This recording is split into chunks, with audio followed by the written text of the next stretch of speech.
L'historique de la Fondation, c'est un peu mon histoire personnelle.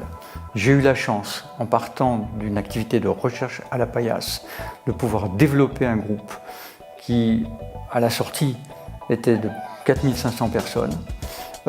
Ceci par l'accompagnement, le développement et l'exploitation internationale de la découverte initiale.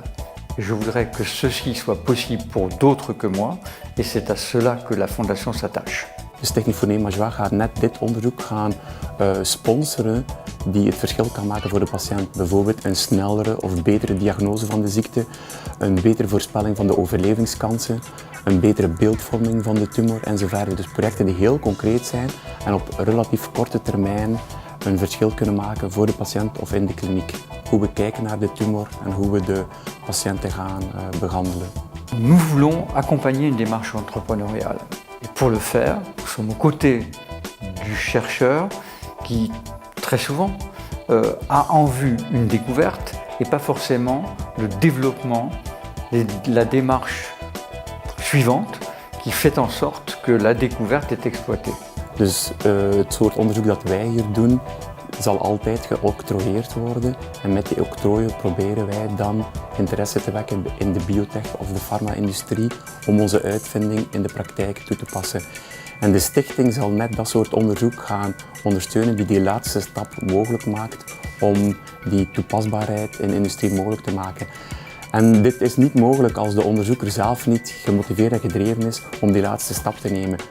En dat is geen gemakkelijke stap, omdat wij allemaal onderzoekers zijn. Dus wij zijn wetenschappers en we zijn bezig met heel gedetailleerde expertise. Maar die vertaalslag maken is ook belangrijk, omdat we die technische wetenschappelijke kennis nodig hebben om samen met industriële partners.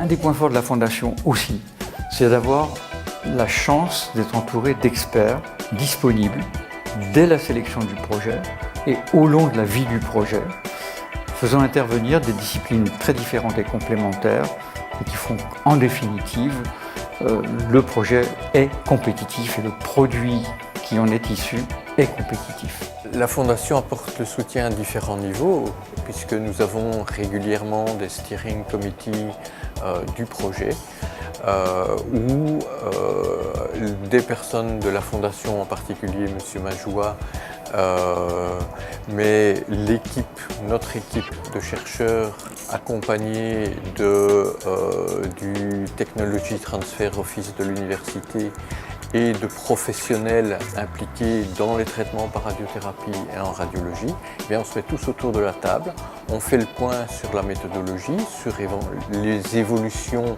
éventuellement nécessaires, les priorités à donner dans le projet, mais aussi sur les contacts avec des industriels de manière à pouvoir faire progresser le projet. Notre démarche de philanthrope s'accompagne d'une incitation faite aux bénéficiaires de notre aide et des différentes formes de notre aide reviennent vers la Fondation et que le lauréat devienne philanthrope à son tour.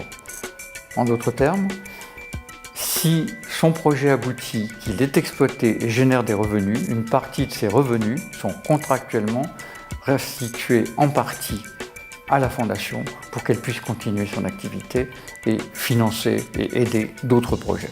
Quels que soient les efforts que notre équipe pourra développer maintenant et dans l'avenir, les besoins sont sans limite et nos capacités sont totalement tributaires des moyens financiers dont la Fondation peut bénéficier. Aussi, dans la mesure où notre schéma, nos particularités et notre premier bilan peut séduire d'autres philanthropes ou d'autres candidats philanthropes, qu'ils viennent nous rejoindre, on sera ravis de les accueillir et de travailler avec eux.